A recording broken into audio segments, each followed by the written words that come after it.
Hi, welcome to or back to my channel. My name's Annie, and today I'm going to be talking about all the books I read in August and September.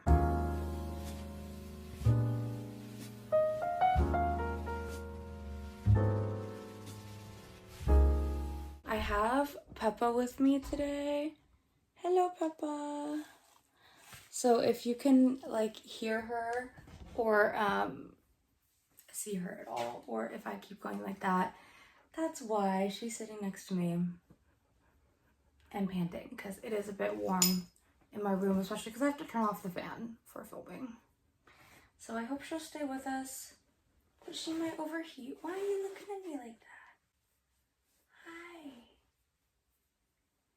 She is obsessed with me. So the reason I'm going to be giving a August-September wrap-up is because I was actually in the UK from August 25th to September 8th, so right around the time I would have had to film and upload that video. So I thought I'd just combine them, but I honestly didn't read that much in either of the months. I have a total of 9 books to talk about today, and that's not very much. I think I read 5 in August and 4 in September, and typically for me, I would say I read about 8 books a month, so this is quite a slow period for me. But I was in the UK for 2 weeks, mostly visiting friends and hanging out with people, so I didn't have the most time to read, which I guess kind of explains that. I do have 2 DNFs from these 2 months, and they both happened in August. Those will be the Bone Orchard by Sarah A. Mueller, as well as Say You'll Remember Me by Abby Jimenez. I won't talk about them for too long because they are just DNFs, but for the Bone Orchard, I think it's a bit more of a permanent DNF. So the Bone Orchard follows this woman that was put in captivity by a king, and she's kind of one of the king's mistresses. She lives in this house that is also a brothel, and it has this garden of bones, and from these bones she's made different versions of herself and kind of split her personality into different clone versions of her, from what I remember. So there's one called, I don't know, I'm kind of making this up, Spite, that is housing all her angry memories and stuff. So she's kind of split her consciousness and her emotions into these different clones. It's a really cool premise, but something about it just wasn't really clicking for me, and it was kind of confusing, especially I was listening to it on audiobook. I might like it more if I read it physically, but honestly, I just feel there's other books that I might gel with more, so I decided to DNF that, and I don't think I'll really be returning to it. The other DNF I have is Say You'll Remember Me by Abby Jimenez. This is one that I might try again.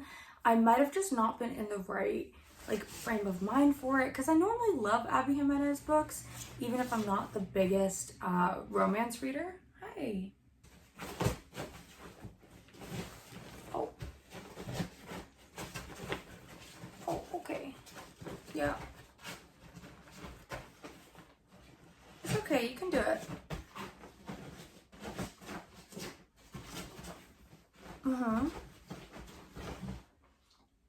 Good job. Good girl, Papa. You did it. Say You'll Remember Me is about these 2 characters. One of them is, I forget what she does. I think she's probably a doctor. And then the other one is a vet, and they kind of meet at his veterinary practice, and they go on this amazing first date, and then she completely moves, to go be at home with her mother and the rest of her family, and her mother is dealing with dementia. Their first date was so good, and they hit it off so well that they're both kind of having trouble letting go of it. I don't know why exactly I DNF'd it. Now looking back, it was towards late August.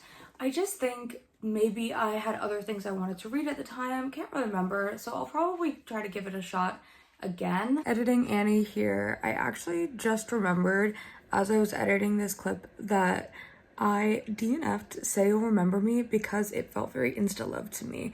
These people went on one date together and then were willing to start a long distance relationship, which, I mean, I'm sure that happens in the real world sometimes, but it just felt like they cared about each other way too much, way too fast. So I think it was a massive instance of insta-love, and I am not a fan of that. So I actually probably will not be trying this one again. I can't believe I forgot that in the video, but wanted to say that here. So moving on into August, I read 5 books in the month of August, including 1 memoir and 1 volume of manga. So the first book I read in August was actually the memoir. It's Sociopath by Patrick Gagne. I'm so sorry. I think I definitely said that wrong. I read this on audiobook and it was fine. I don't know. I kind of read this and I thought it was but I was like halfway through it, and then I looked at the Goodreads reviews and I saw that this woman has been getting a lot of criticism about this book. I think I'm a little bit like late to this party, but basically she wrote a memoir about her life as a sociopath, and she seems to have kind of like diagnosed herself with sociopathy, which is where a lot of people kind of take issue. And a lot of the Goodreads comments I saw were kind of like trying to diagnose her with other things like autism, for instance. And I don't know. I'm not someone that has like the most knowledge on sociopathy. I don't think she seems like she's autistic, because autistic people aren't typically drawn to violence, but I am not going to try to like diagnose her with sociopathy or say that her diagnosis is not valid, just because I simply don't know enough about the subject.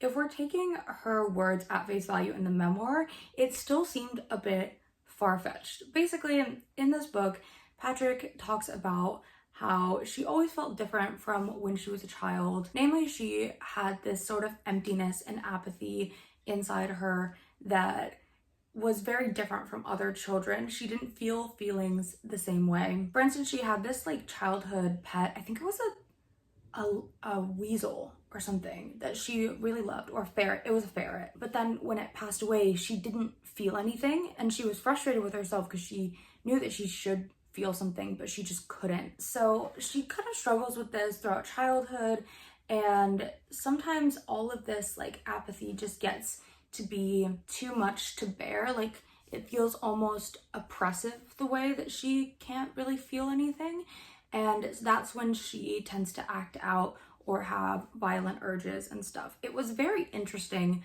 to read about, and then she kind of goes on to talk about how she learned about what sociopathy was, how she diagnosed herself with it, and then got into therapy, and then kind of just her life navigating from childhood to adulthood with this disorder. It was definitely an interesting perspective, but I just don't know how much like credibility can be put into the things said in the book, because there's a lot of crazy things that happen. Like her family works in the music business, and she joins that same industry, and as a result she like meets lots of famous people and goes to parties and stuff.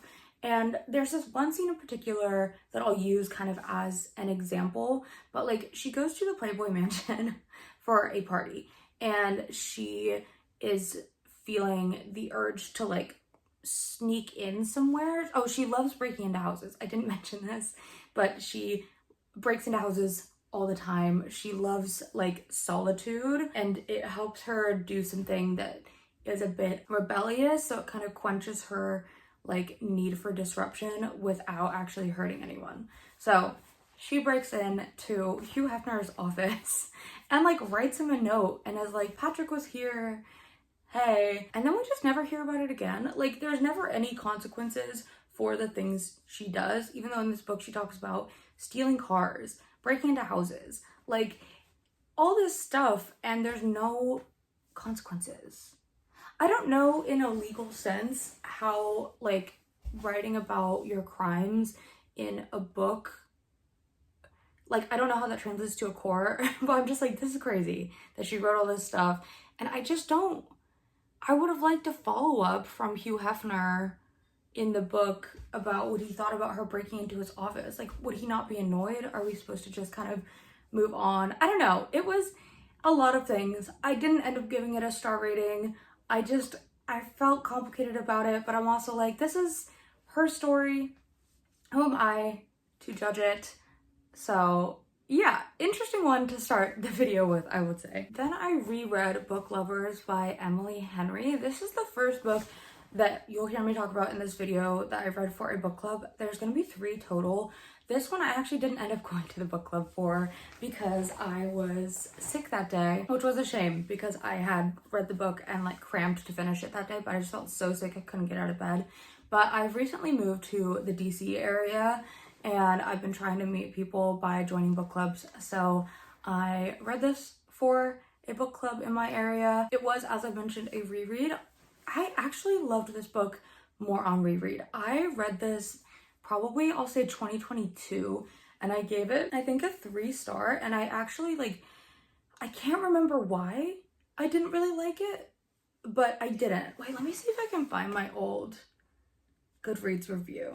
I think I looked this up during my reread just to see why I didn't like it, because I kind of remembered it as, like, one of my least favorite Emily Henrys, and it's kind of surprising that that would be the case because this premise seems to kind of align with what I like the most. My review back in 2022 on Goodreads was a 3.5, so not like horrible, but I said I felt kind of let down by this one. I think it should have been longer.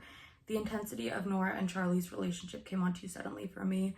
There were also some moments when Nora did things that seemed really out of character for her. It didn't make sense. I also predicted the ending from about the middle of the book. It was overall a nice story, and it gave me a comforting winter feeling right before Christmas, and the characters were likable. Right on sentence. But I do feel like if it had been a bit longer, we would have come to love and understand the characters even more. Honestly, I don't know what I was thinking when I wrote that review, because on reread, I gave this 5 stars. It's almost like a perfect rom-com for me, or maybe it was just perfect for that moment in which I read it. But basically, if you don't know what Book Lovers is about, it is about Nora and Charlie. Nora is this like kind of high-powered New York literary agent, and Charlie is a editor that works at a publishing house. And I really love like the idea for this book because Nora has this problem where she dates guys and then they leave on business to go to like a small town and they end up falling in love with like a rancher's daughter, or like the daughter of the small business owner or the daughter of the owner of a small business that the guy's company is trying to set down or something. Like all these Hallmark movie plots where there's like a kind of bitchy like city character that the main lead is with at the beginning of the book that's like so wrong for him, and then he goes into the country or like to a quaint little town in New England and finds love with like a simple country girl. Like that is the curse that has been bestowed on Nora, is she is that other woman that gets dumped for the guy she's dating to go on and marry a rancher and live in the sticks. And I think that's so funny because I love Hallmark movies, and also I'm the kind of person where I love cities. So I found a lot to relate to with Nora, not only in the sense that like she prefers the city, but also the fact that she is a bit she's more practical than romantic and tends to like be sarcastic as opposed to cutesy or something like that. Like she's not a typical like cutesy bubbly romance female lead, and I think my personality aligns more with that sort of character than with aforementioned cutesy bubbly female lead, if I'm making any sense. I feel like I've been babbling. But she and Charlie first meet at this kind of horrible lunchtime meeting that they have, the two of them, where Nora is trying to pitch Charlie to edit a book by one of her clients that she loves, but Nora just got broken up with over the phone on her way to the meeting, so she's a bit late. Then Charlie is kind of a jerk about that. He has his own day going on, but we don't really understand what's happened with him until quite late in the book, so I won't say, but they just kind of get off on the wrong foot. The book that Nora pitched to Charlie ends up being a bestseller, and the place in which it's set is like a big tourist destination. So when Nora has some time off work, her sister convinces her to go on a trip together to this place, I think it's called like Sunshine Falls or something, where the book is set. And when she's there, she runs into Charlie and romance ensues. But it's not just about the romance in this story. Nora and her sister are super close. Nora is the older sister, and they were raised by a single mother, but when their mother passed, Nora kind of took on that parental figure at quite a young age, I think like 16 or 17. So she is very protective of her sister, and lately her sister's been off.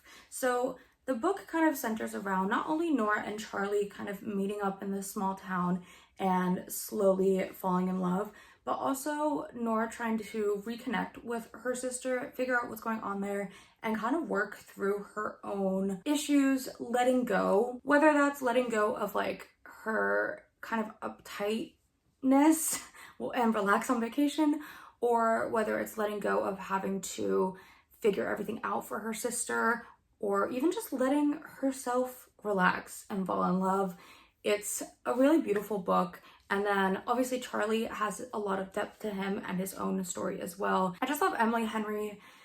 Her writing, the way that her romance novels feel like, they feel like Nora Ephron movies. I think Nora in the book is named after Nora Ephron, which I love. But they have this like classic kind of 90s feeling to them, even when they're set in the present day, like the feeling of watching a good 90s rom-com. I just loved this book. I love the banter between Nora and Charlie. I think I need to find someone like Charlie. I need someone like that loves books as much as I do, that is like sweet and sensitive, but not cheesy. Anyway, I loved it. I wanted to live in this book, so highly recommend. Next, I read Witch Hat Atelier volume 12, which I won't go into too much here just because it's the 12th volume of a manga. But if you don't know about Witch Hat Atelier, it basically follows this girl named Coco that loves magic, everything to do with magic and witches, but she's really sad because her whole life she's been told that she can't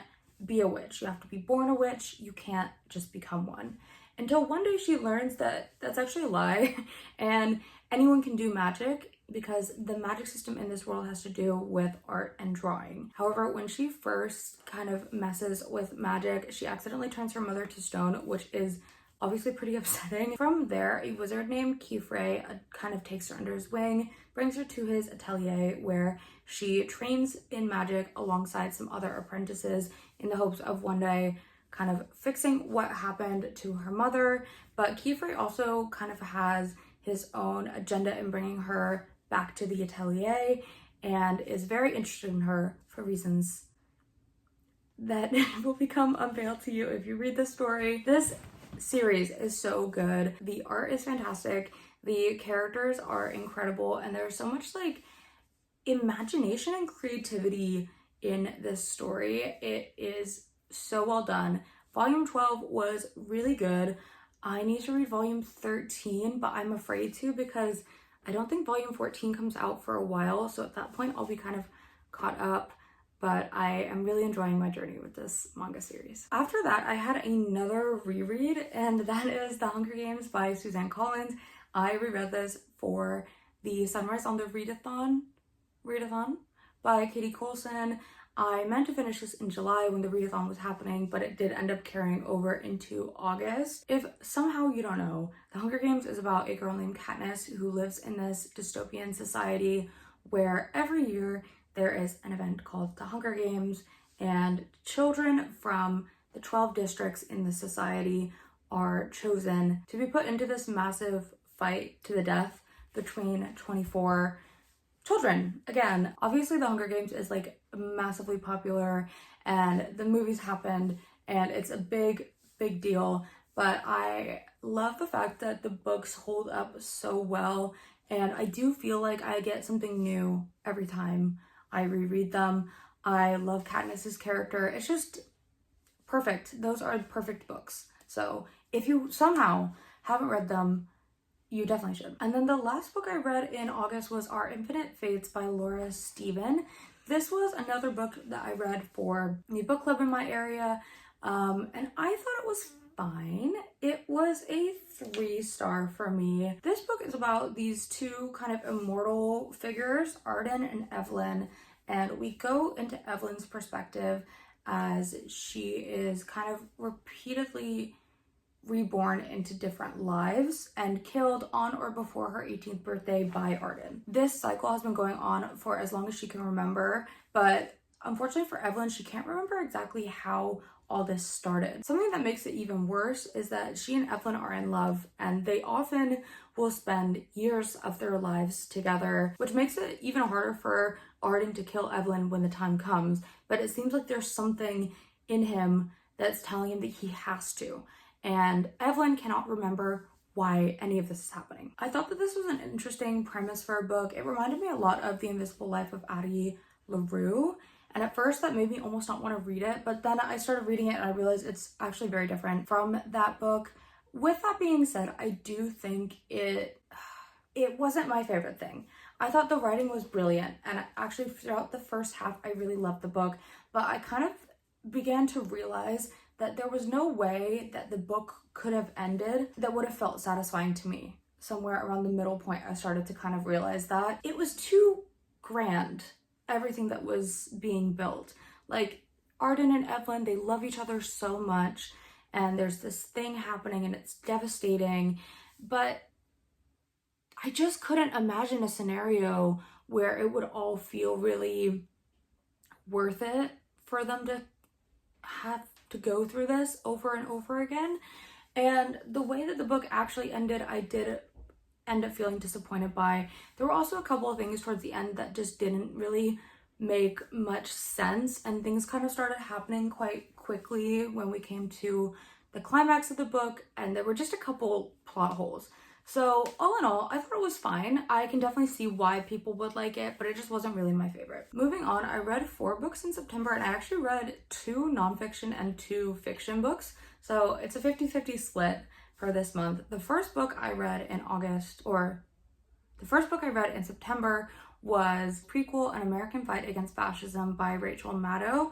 I read this on audiobook, and I ended up being a little bit disappointed by this book, but it's my fault. It's completely my fault. Basically, I thought that this book was going to be about the rise of American fascism in America during World War II, which it was, but I thought that it would kind of then present some solutions or like come back around to present day and talk about maybe what we can do today to fight against fascism in America, because I think that's important. And obviously things are dire right now. So I kind of wanted a tie-in to the present day, and we didn't get that. And that was my fault because I didn't understand really what the book was going to be doing. So it made me feel disappointed by this book when really the book was actually incredibly well researched, well written. I really want to read more from Rachel Maddow. As I just mentioned, this follows the rise of fascism in America during World War II. It talks about how the Nazis kind of had this really, really well-funded and well thought out propaganda campaign that they actually enacted in America during World War II that made a lot of Americans Nazi sympathizers, white supremacists, fascists. And it talked about the people that kind of combated that at the time and ended up bringing a lot of those people to justice. So it was really interesting. I really like the way that she writes. I think this style of writing in nonfiction really works for me, where it has good prose that almost feels like I'm reading fiction, even though it's a nonfiction story, if that makes sense. So I know Rachel Maddow has written a lot of other books that seem really interesting, and I definitely like to give them a try. Yeah, the only disappointment I felt with this book was my own fault. The next book that I read in September was Heavenly Tyrant by Zirin J. Zhao. I think that's how you say it. I deeply apologize if I'm incorrect. And also, I might pronounce characters' names wrong in this. I also apologize for that. So this is the sequel to Iron Widow, which is a YA sci-fi book that is kind of loosely based on the pirate queen, Wu Zetian. I don't know much about that legend. I would love to learn more about it. The first book I really enjoyed. Iron Widow I thought was really good. Sometimes I felt the writing was a bit clunky, but I really enjoyed it overall. Iron Widow is set in this world where humans are kind of locked in this never-ending battle against these alien monsters called Windwinds that are like these big bugs. And the way that humans fight them is by piloting these big chrysalis suits of armor. And they're formed from like the shells and the husks of dead windwinds, which they craft and are able to kind of sculpt using chi into these spirit metal suits. So the world is really cool, and the magic system is chi based, obviously. Each of these big chrysalis suits requires 2 pilots, a male and a female pilot. And in this world, women take a backseat, both kind of figuratively and literally, to men. So they often go out with a male pilot that has a super high spirit pressure or like high chi, and are called concubine pilots that are just meant to kind of die in the pilot suit. Because basically the men will have such a high spirit pressure that they'll essentially like burn through all the chi of the female pilot. We follow Xietian, whose sister died as a concubine pilot. She is kind of set on revenge and decides to join the army in hopes of murdering her sister's murderer. So the pilot that was piloting their chrysalis while her sister died. So we follow Xietian as she enlists in the army and tries to carry out her goal, but the story eventually becomes a lot bigger than that, and it is much bigger in Heavenly Tyrant, but not in a good way. I gave this a 2-star out of 5, although I don't really know. I was honestly confused when it came to rating this book. I actually mostly read this on audio. I got the physical book because my audiobook was returned on Libby, but then I got it back almost as soon as I had gotten this. So I didn't really read it physically. And I think that there were definitely good things and bad things about reading it on audio. In terms of good things, I definitely finished it because it was on audio. I think if I had been reading it physically, I never would have made it all the way through. But I also ended up feeling quite lost and overwhelmed.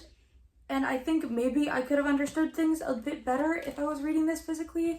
But honestly, I think it was just a bit of a messy book. What made Iron Widow so amazing was that Xietian was like this amazing feminist figure that wasn't perfect. Like, she was really brutal and kind of cruel and selfish, but she triumphed over all these men that were oppressing her and dismantles this system that systematically oppresses women. And then in this book,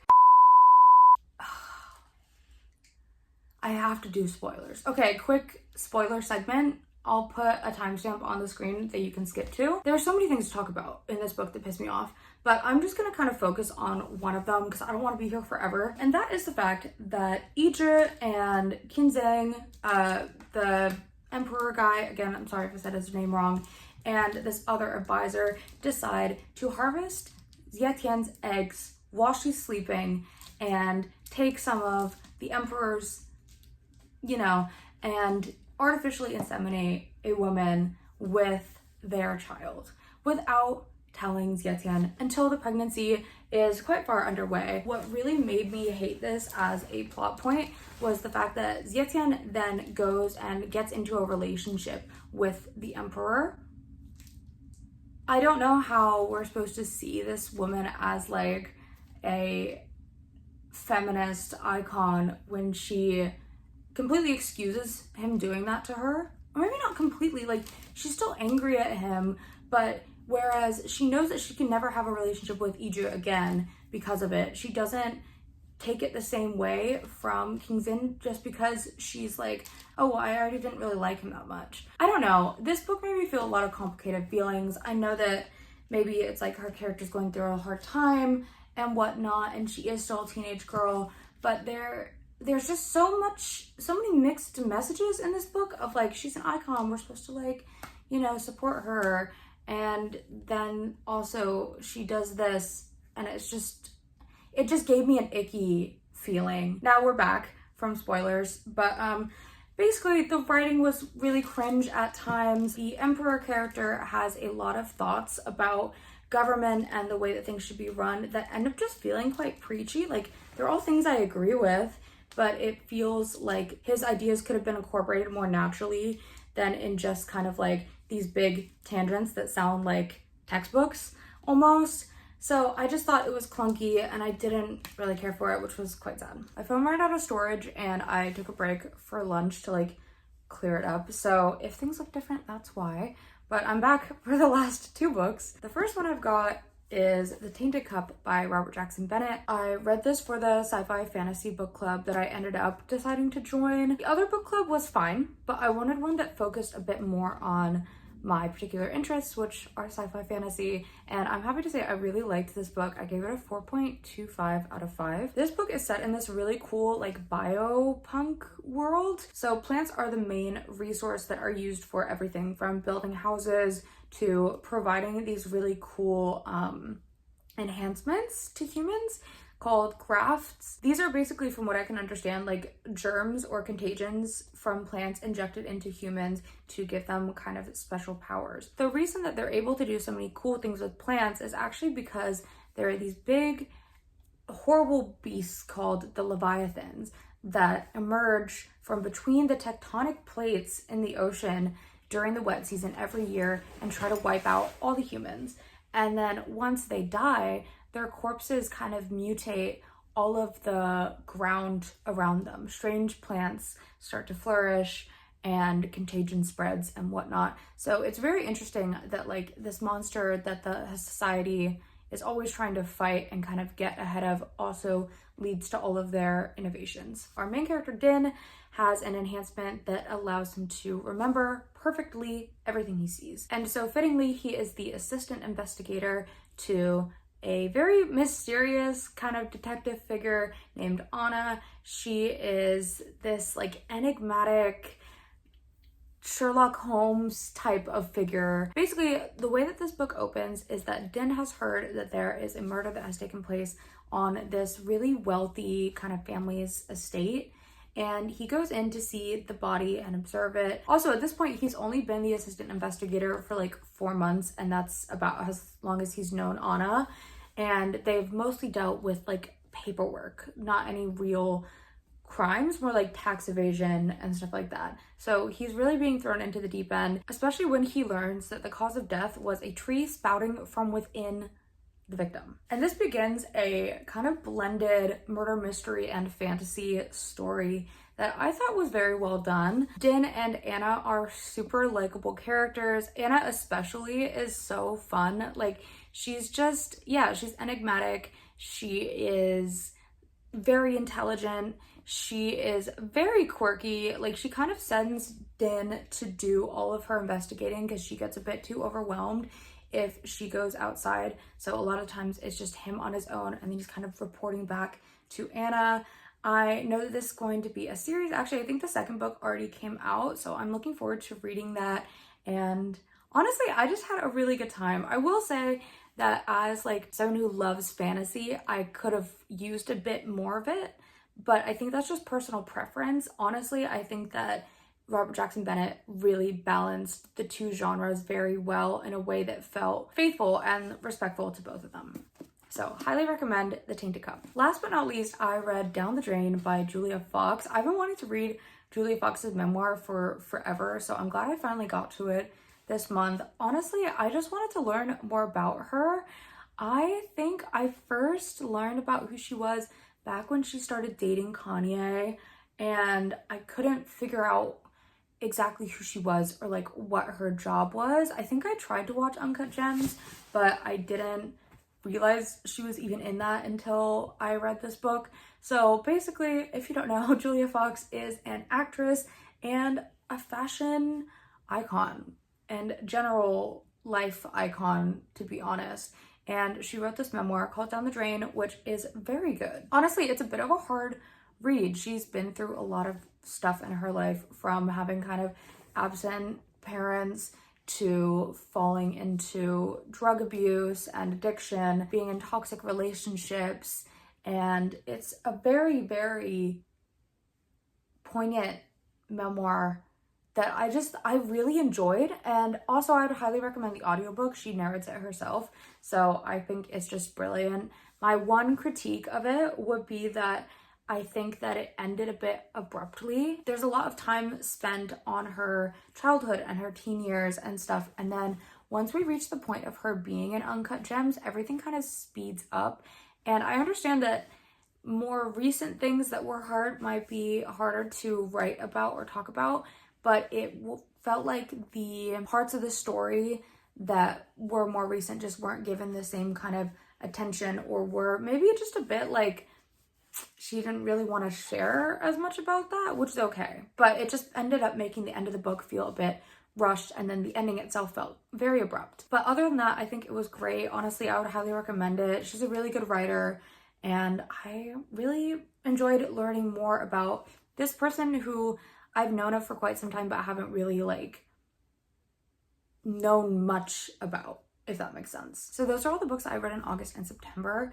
If you're still watching to this point in the video, leave some glittery sparkles for Miss Julia Fox, because that's what I think of when I think of her, or like the nails emoji. If you've read any of these books, let me know your thoughts. I'd be really interested to hear. Also, let me know what your favorite books you've read over the past couple months are, or your least favorites. I'm happy to hear either way. Let me know any videos you'd like to see from me as well. I'm always open to hearing suggestions. If you liked this video, give it a like, please. And if you want to see more from me in the future, please subscribe. I would love to have you here on my channel. I hope you're having a great day, evening, morning, whatever time of day it is for you. And I will see you in my next video. Bye.